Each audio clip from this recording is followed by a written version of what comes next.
Hello and welcome to Trust TV's special coverage of the Ekiti election, and that is what we're going to be doing. We're going to be giving you the background to all that's going on in the current election right now. We'll talk about the main contenders, we'll talk about the voting process, and of course what we might see unfolding in the course of this particular election. All eyes right now are on Ekiti when it comes to election, because this is an election year, and of course a lot of people have looked at this as a litmus test as to what is going to happen in 2023. Well, we're going to be doing some analysis right here in the studio, and right here with me to help me with that, I have a constitutional lawyer in the studio with me, Sam Kagu. Thank you very much for coming. Thank you very much for having me. All right, and we also have our in-house analyst right here, Mr. Kende Amudu.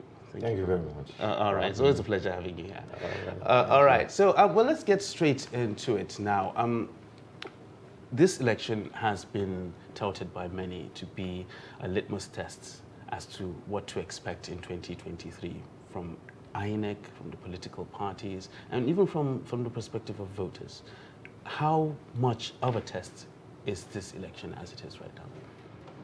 Well, I would start with INEC. For INEC, there should be an improvement on Anambra. Okay. Yeah, because I think it was in Anambra that they deployed the beavers for the first time. That is the bimodal voter accreditation system. And there were hiccups.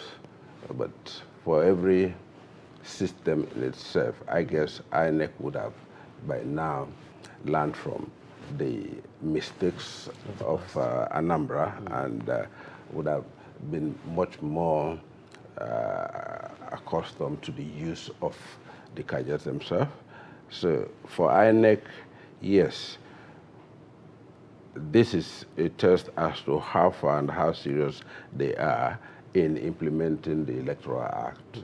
Mind you, the Electoral Act has stipulated that the result should be transmitted real time. Real time, yes. And I'm expecting that they are deploying that in Ekiti today. And I'm also expecting that Ekiti shouldn't give them much of a challenge, because the voting population there is smaller and it's a one-state event, and therefore they shouldn't be short of manpower. And also the security in itself is not challenged to the extent of spreading wide and thin. So for the security agencies, yes, this is about time for them to actually redeem their shortfalls in the past elections. And also for the voters, the last 2015 and 2019, the voter output or turnout of the Southwest was very minimal. But this time around, one would expect that they should know what the stakes are, because their son is on the ballot. And it is important for them to rise to the occasion. So let us see how much of the registered voters that they have here that would turn out. Let us also see the comportment, because Ekiti has a history of, I wouldn't want to use the word, but I think that's what it is, political violence. And for this time around, since the Electoral Act has tried as much as possible to contain that, one would expect that the comportment would be one of very somber and peaceful one. So for both sides, I think it's an opportunity for us to grade them, grade the electorate as to how much importance they put into the voting itself. Because voting is not just about you choosing the leader, but it is the process by which you are transferring or delegating your sovereign power to an individual. And that individual is now going to what? Subsume or assume, or what do I say, appropriate all of your own powers as a people of a state. You are giving him that power. And that should be a very serious business. Okay. And the consideration would not just be about sentimental relationship, but how is that choice going to translate into the security of the state, the prosperity of the state, and the welfare of the individuals of the state. All right. Well, that's a very interesting take. So, Mr. Kendi, the thing is, let's talk about some statistics here. We have a registered voter number of just under 1 million, like 988,000 or so. And the percentage of those who actually have PVCs is about just over 70% of those. And so how much of this is going to be a reflection of the turnout that we are going to see when it comes to this voting exercise? I think the turnout will be dependent on certain factors. Okay. How secure do the people feel about coming out to vote? How satisfied are they with the previous administration? Now, that will manifest in two ways. One, do they want to vote out the existing order, or do they want to bring in a new order? So that will determine the stake of the people in the election. With respect to security, we have 17,317 policemen on ground, 9,447 members of the NSCDC on ground. So that should translate to them feeling more secure. Then how much? It's a tight race. You have 3 leading contenders. Then you have 13 other contenders. That's 16 parties. So it depends on how the contenders have mobilized people to come out to vote. How confident are they in the electoral system? And those are all the issues that will determine how many voters will come out. I'm projecting maybe we have 76 who have collected their PVCs. Yeah, 76% of the... Maybe we'll have like between 50 and 60% of those that have collected their PVCs coming out to vote. Yeah, which will be a good turnout. Well, it may be. It may go higher depending on what the stakes are. Okay. Well, that is. Well, talking about the stakes now, this leads us to let's zero in on the contenders. Just 16 political parties, 16 contestants for this election. And interestingly, we have 2 women, actually. Not a lot of noise has been made about that we have 2 women running, even though the number is, when you consider the ratio with the men that are actually running for that. But we have 16 contenders, 16 political parties. But mainly, just like Mr. Kendi said, the focus is on 3 major contenders from 3 major political parties. That is the APC, the ruling APC. Then we have the PDP, and of course, one other contender because of his personality, being an ex-governor. You understand, and that's why he's considered to be. So, looking at this now, how tight do you think this race is going to be? Looking at the individual contenders, the party machinery that they have, and of course the amount of people that they're able to mobilize. How tight do you think this race is going to be? Let me zero in on the 3. Okay. The 3, or the top 3. The others are there to fill in fillers with respect to them. But the 3 are in a very tight race because Ekiti has the history of bringing in and out past leaders. Yeah. So that history is there, and I'm sure it's going to run on the minds of the people and the other 2 himself. Oni is a good fighter, and I do not think that the APC would ignore him. And because of Fayos's influence too, yes. The PDP candidate is also going to put in a very good fight. So it's a very interesting. And then on race. the other hand, you have the APC that has the backing of the backing of the you see, and the good thing about a transitional election is that yes, the incubacy factor will be there, but less so in terms of how you use state funds to deploy state funds into that election, because money counts a lot. It counts. Yeah, but this time around, I think Fayemi will be wise enough to be cautious, because the risk is there if you put in too much of, if you dip into the state coffers and they deploy it into the election and you do not win, then the EFCC will come after you. So it's going to be very cautious. So that would also help the PDP and the SDP, what do you call it, Oni himself, you understand? So I just hope that they will have a rerun there, you know, because it's going to be a very tight race, and the difference at the end of the day wouldn't be much, because the three candidates are really, really very strong on the ground. All right. Well, let's talk about. Let's still talk about the candidates and their chances. We're looking at three candidates right now because of the people involved in the machinery that they actually have and their chances.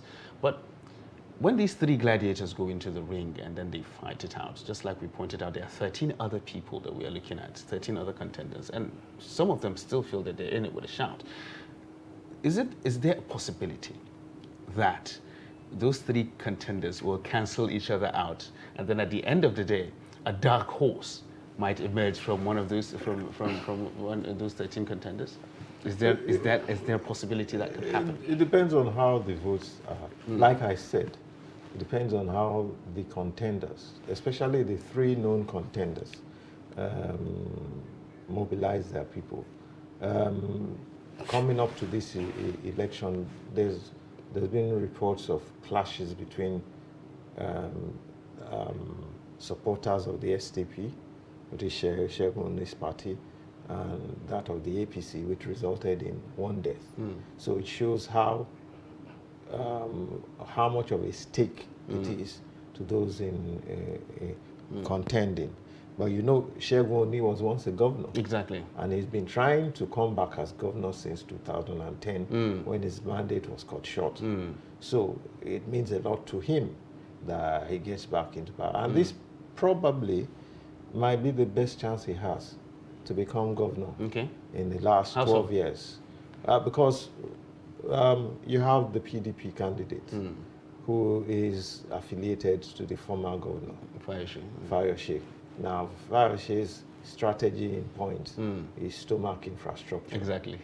The funds or the financial base to do that is not really there now, because stomach infrastructure was predicated on state funds, and those state funds are no longer there. Then you have the APC candidate that is backed by the governor. And in the APC, there are already 6 aspirants that are not happy with the emergence of the APC candidate. They believe that the emergence of Biodun Oyewole is an imposition on them. Now, he has to now leverage on the fact that, well, he's been SSG, so he's had that influence in state circles. Let's see how much of state circles and how much impact he seemed to have made under the Fayemi administration. So there are 2 parties that, you know, you have basically newcomers. And then there's the old horse. The old guard, yeah. So let's see how far the old horse will go this time around. All right. Well, he believes he still has the legs to run that particular race. Well, let's shift a little bit from the aspirants and look at the process.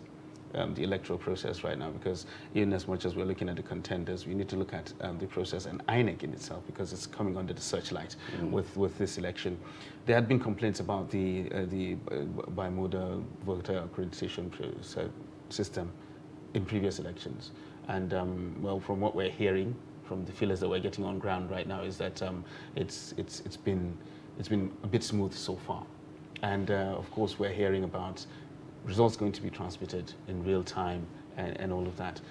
how do we leverage, or how do we relate the efficacy of the BVAS system and, of course, the transmission of real-time results? How do we relate that to eliminating or reducing the issue of rigging? Because that is one thing that there's a dark cloud that always hangs over the Nigerian elections. How does that translate into reducing the chances of elections being rigged? Yeah, thankfully, like I said, the voter population is small, and they are going to be dealing with less than 3,000 polling units. Yes. I think the number that was given by one of the officers about 2,500. 2,400. About that, yeah, about that. So that in itself gives them the opportunity to actually, if indeed they want the process to work, they shouldn't have any problem with that. But let me tell you why this is important. Most times, the post-election manipulation of the results is the rigging process that survived the innovations of the Electoral Act. The Electoral Act had tried as much as possible to reduce incidents of physical rigging, the issue of snatching of ballot box and all of that, because once you do, that election will be cancelled. So for all the candidates, they know how important it is to be peaceful and to ensure that the results are counted at the end of the day. But what has been happening from experience, especially when we go into the post-elections litigations at the tribunal, you find that very easily they manipulate, they doctor the results, because the forms that are issued out to the contenders, and that is the candidates, most of the time are supposed to be a duplicate of the real results. But when you now go to the collation center, you find a different result altogether. Perhaps you have a 50 recorded for somebody at the polling unit itself. By the time it gets to the collation center, ward collation center, another zero has been added. It becomes 500. A 1 or a 2 will be put before the 50. So you have all of that. And mind you, that's a fraudulent act. And proving that, the onus is beyond reasonable doubt. That's where the problem is. Of course, you've seen that this result is manipulated. Of course, you've seen that these results have been doctored. And what would be your allocation other than that this is a forgery, other than the fact that this is fraudulent? And the moment you make the allocations, the responsibility of proving it becomes higher.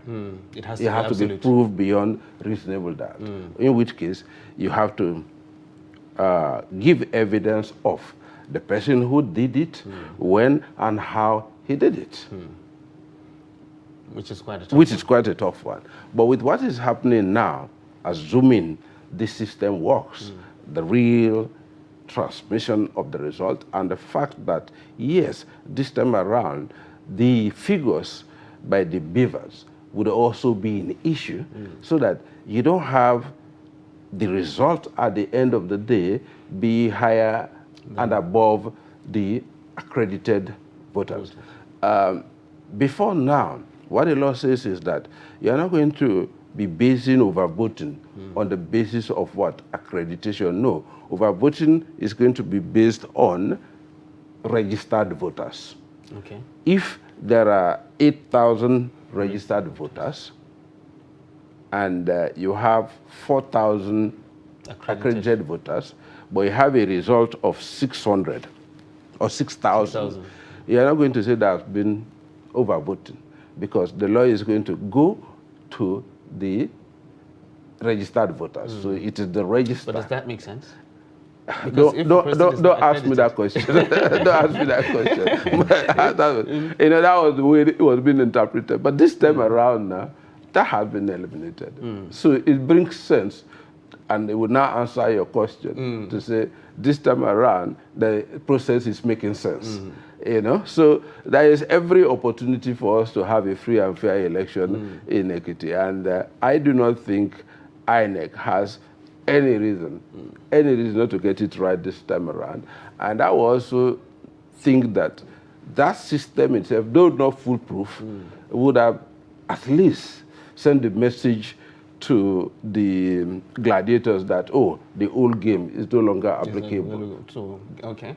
All right, well, that's a lot of implications there of what the success or otherwise of this particular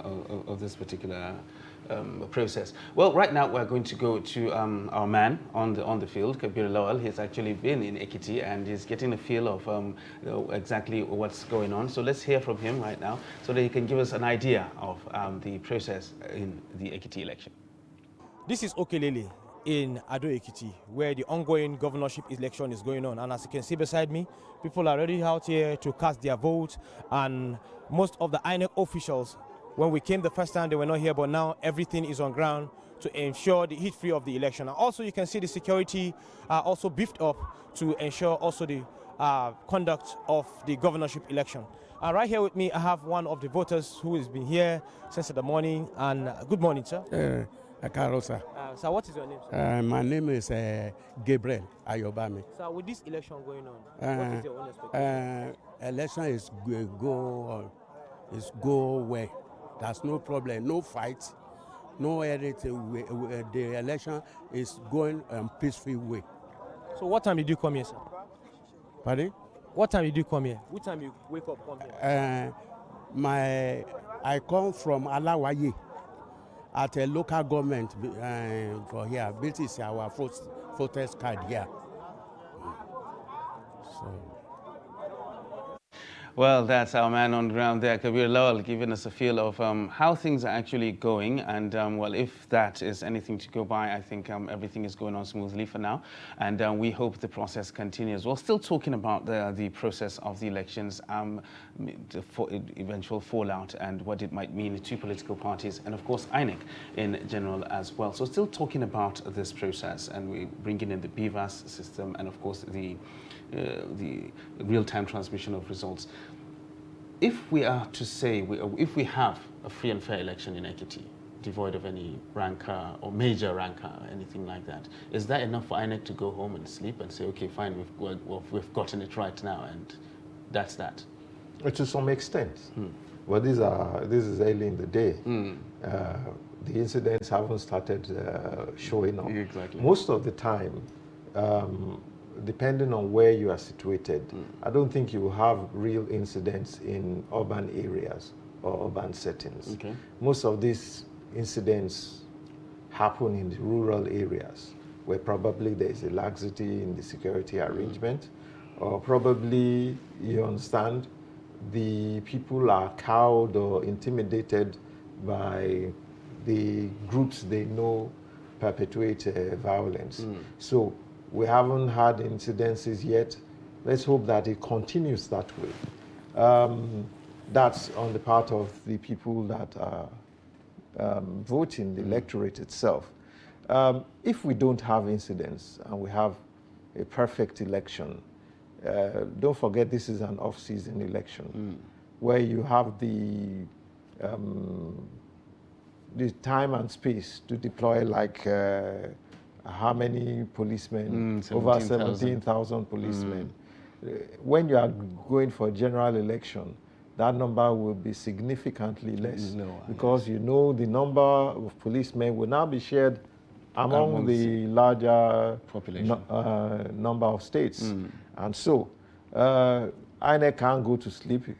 This success will probably give it more gray hairs because this success will say, okay, you can succeed in the general elections. Then it has to work double of its efforts to ensure that it succeeds there.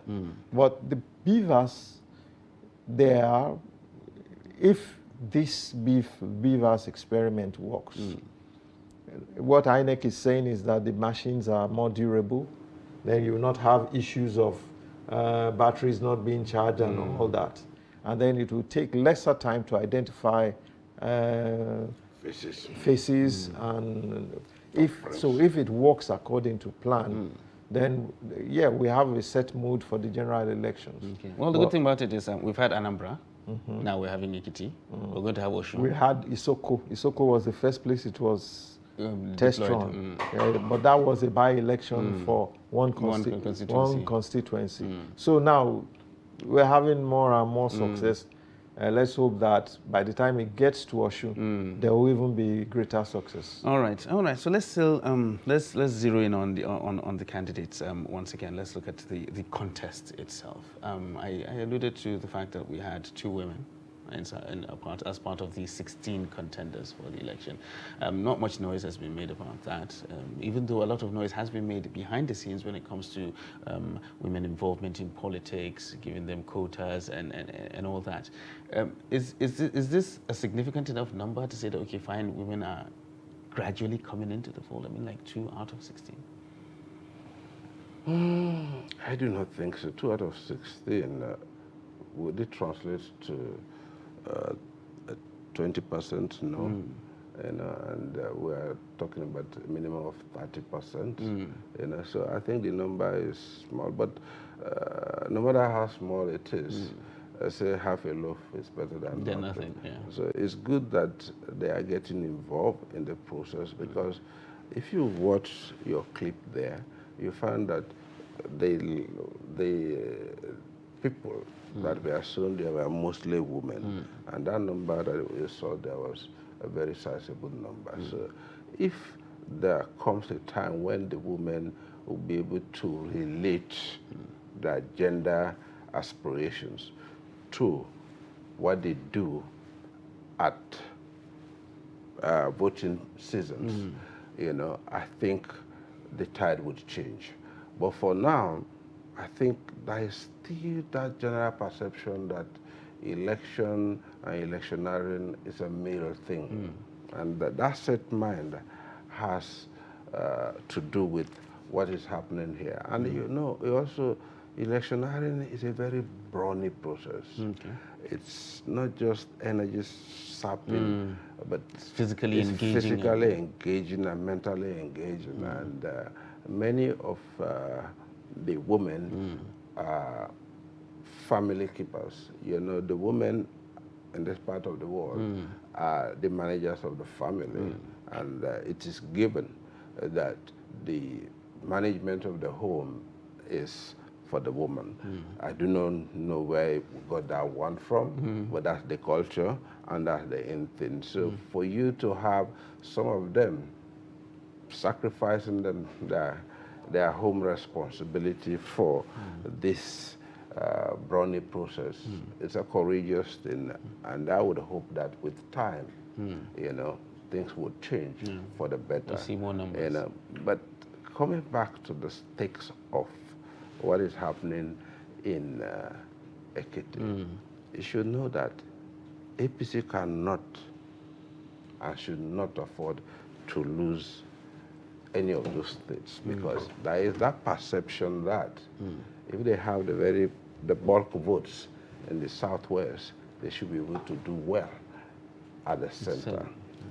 So if they start balkanizing it or start cannibalizing those states there, the ripple effect would be a little bit more than they can cope with. So talking about the stake, that's where I think APC would try to go the full length to keep Ekiti. All right. Well, we'll put a pin in that, and we'll talk more about the implications of what happens in Ekiti, the implications that it might have in the run-up to the general elections. Well, there's still this special election coverage right here on Trust TV. We're looking at Ekiti right now as they decide. We'll take a short break right now. When we return, we'll continue with the analysis. Do stay with us. As the 2023 elections draw near, remember, evil prospers when good men and women only wish for peace, but never take a step to make peaceful elections happen. Are you a father? Are you a mother? What are you saying to your children as elections approach? Have you warned them not to let themselves be used to cause violence? Have you explained to them what the consequences of electoral violence might be. Do your part to make peaceful elections happen. Talk to your children. Protect them from unscrupulous politicians who want to put them in harm's way, while their own children are comfortable at home, within and outside the country. Let's join hands to make 2023 elections peaceful. This message is from the National Orientation Agency, NOAA.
Welcome back to the special election coverage of the Ekiti election right here on Trust TV. Well, we are going to go to the field right now, and our man, Kabir Lawal, is standing by right there in Ekiti via telephone to give us an idea of exactly how the process is going on, and of course probably talk to one or two people on ground, maybe party agents, and of course some INEC officials as well.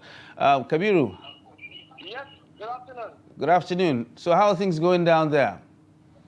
Things are going on very fine right here in Ekiti. Precisely we're in Ikogosi, one of the Ward 06 units here in Ado Ekiti, where people are coming out in mass to vote for the candidate of their choice.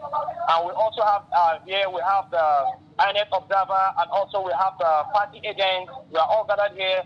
And also not forgetting the security agents. They have been here since 6 a.m. in the morning in all the polling units here in Ekiti, just to ensure that the election goes pitch-free. All right, so apart from the polling units that you have actually visited, have you had any feelers from other polling units, whether there are any incidents of maybe the BVAS system, whether it's functioning correctly or not? Yes, actually we have been to like 7 to 8, if I'm not mistaken, up to 10, because we started in the morning, around 6 a.m., where we saw even old women and children coming out to like go to the polling unit to see people of all the polling units we went. It is only one that the INEC official did not come on time. But all the remaining, all the polling units we went, everything is just ready even the orderliness in the queue. Because we went to one of the units where one of the governorship aspirants, that APC Abiodun Abayomi Oyebanji, also came out to vote, and it was just orderly because the security men are also on ground to see that everything here goes each way.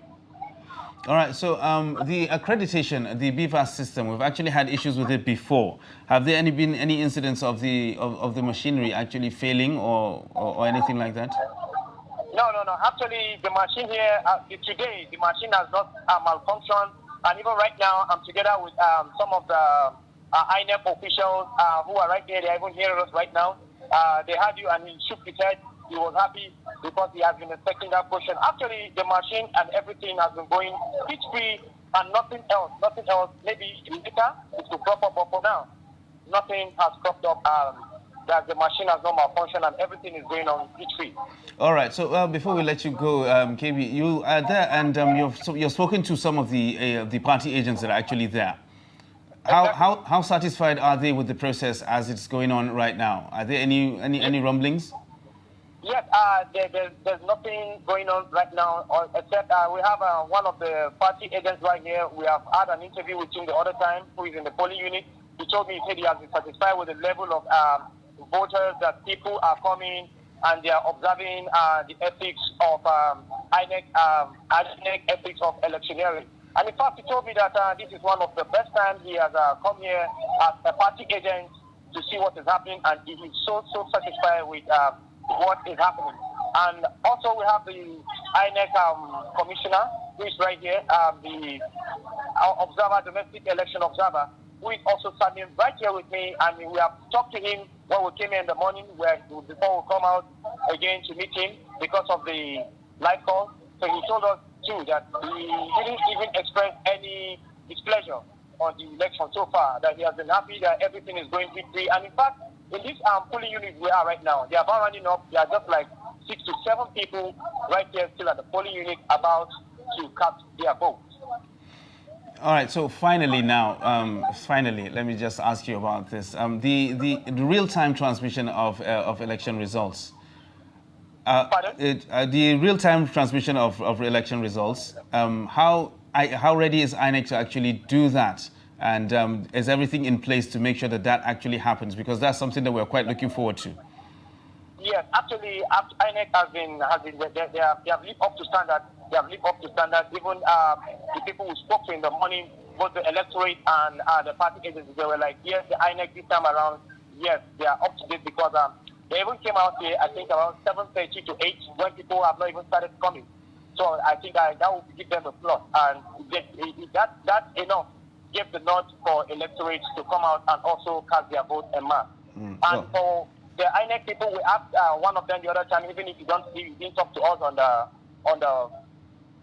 the deck, he was like, they are not ready to talk to us because everything is in line to what they have said. So directly they have now is from the headquarters. But so far so good. So far so good. Yes, their work has been good. It's 100%. All right. So on the current trajectory right now, do you expect to see the process ending quite soon? Well, for now, most of the polling units are like this one in Kobosu, because they finished. We don't have like 2 people online. But when we came, the one we went before we came here, they still have like 15 to 17 people. So with that, I think if INEC did not change their stance, I think the results will not be perfect. All right. Well, Kabiru, thank you very much for those updates, and we'll be linking up shortly again to get more updates as things unfold right there in Ekiti. Thank you. All right. So that's our man there on the field, Kabiru Lawal, giving us a background of exactly how things are going. Well, right now there are no major incidents, and everything seems to be going on smoothly, and we hope it continues like that as well. So we'll take a short break right now, and when we return, we'll continue with the analysis of the Ekiti election. Stay with us.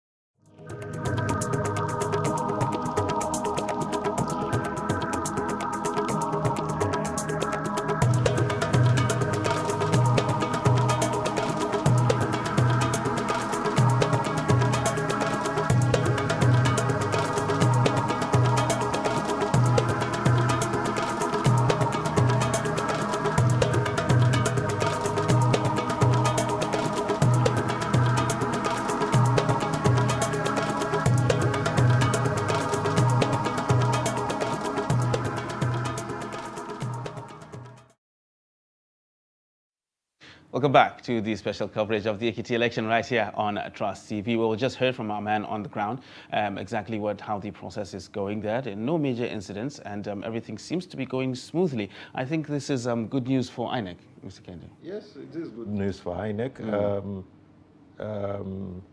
Everything going smoothly. Most importantly, the fact that although it depends on the size of the polling units, the fact that people are voting quickly shows that the BVAS machines are working. That means identifying the potential voters. Everything is going smoothly. So if this trend repeats itself across the state, then we can say that INEC has actually made a great leap in ensuring the quality of elections. All right. Well, quality of elections, that's something that we've strived to improve over the years since democracy came back. We've had lapses. We've even had a president who confessed that the process that brought him in was not a perfect one, and all that. And if things continue like this, could we say that we're on the path to getting there? And if that happens, how much implication will that have on usual blowback that we have after elections? Because sometimes the post-election drama is actually worse than the process itself. Exactly. Yeah. So how much of an implication will that have? Very much, especially in terms of deepening democracy. The foundation of democracy is the voting system itself. And like I said, that's the process through which you recruit the personnel of the state who would themselves now marshal and manage the resources of the state. So if the process is actually free and fair, it means that the people are indeed the givers of the mandate. Then you will now talk about the mandate of the people. But when the process is rigged, the rhetoric of the mandate of the people becomes a little bit annoying because you know it is not the mandate of the people, but the mandate of what? The riggers. So it's important because, like you rightly said, many of the post-election conflicts are born out of the fallout of the rigging of the election. When you know that this candidate is imposed and he is foisting himself on the people, the fallback is that some people who will not take kindly to it, they recede to their subcultural setting and unleash themselves on you. It's the way of letting out anger. Because many of these conflicts we have, like I have always said, they are all fall out of management of the election itself and management of the public space itself. Because what rigging does is that you don't give credence to the people because you know that it is not the people who give you the power, and you also believe that when the time comes, you could also use the same force and the same rigging system that brought you to power to gain power. And that's why you see they are so indifferent and insensitive and irresponsive to the yearnings of the people, because they largely believe that, hey, it is not really the votes that brought them to office. But when you know the vote brought you in and can also take you out, then you are more attentive to the source of your office and the source of your authority, because you know that when the time comes, the people would mark you out. So it's important that we have this, because Nigeria has come a long way with democracy. There is no reason why we shouldn't be a flagship of democracy in Africa. There is no reason why we shouldn't be on top of the democratic game on the continent, because Nigeria has, in terms of even education, Nigeria has a better spread of education than many of these African countries, but yet they are getting it right. There is no excuse for Ghana to have a better electoral culture than than we do. There is no reason. And I'm happy, and I've always said so, that any president who comes and really, and what would I call it now, deepen democracy through the electoral process, to me, I will forgive all his sins.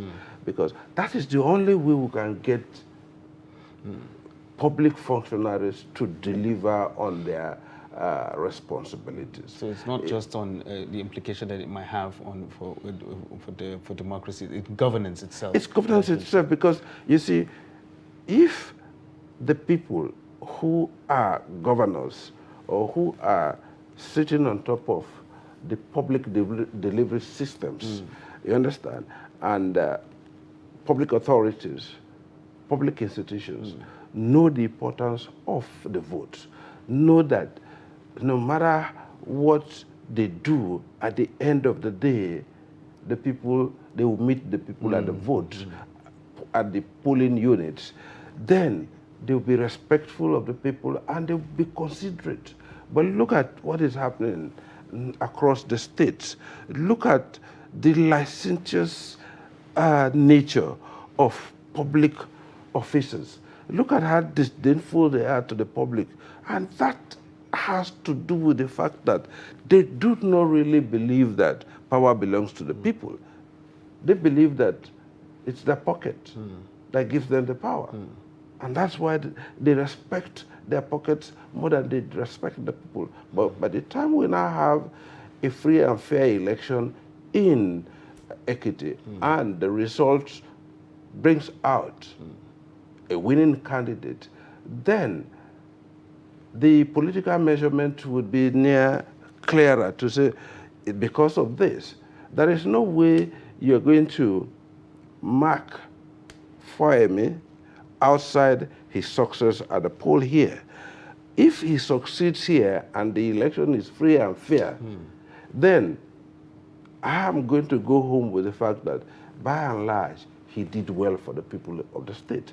But if the people mark him out and they bring in another candidate, no matter what English he speaks with his good education, I won't be impressed, because the people have spoken to say, hey, you've just wasted our time, you did not do as much as we expected you to do. Okay.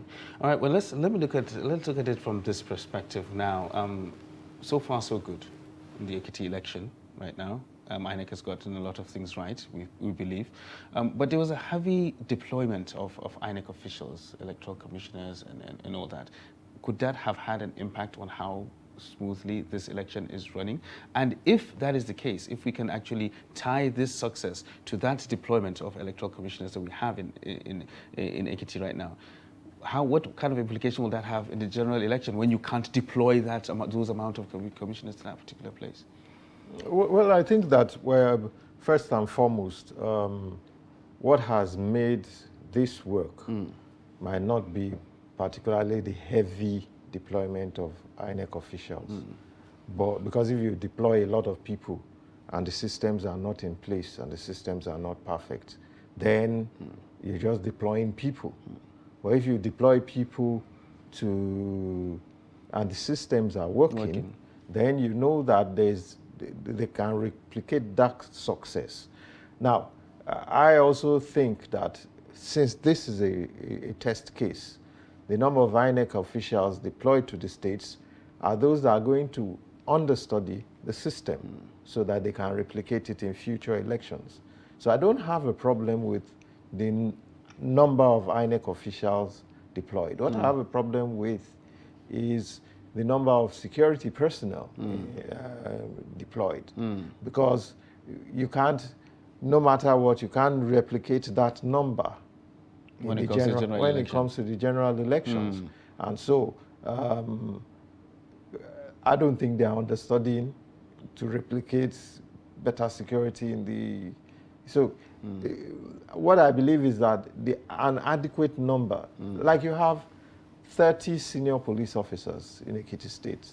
When I talk about senior police officers, I'm talking about commissioners upward, assistant commissioners upward, assistant commissioners, AIGs, DIGs. for one election.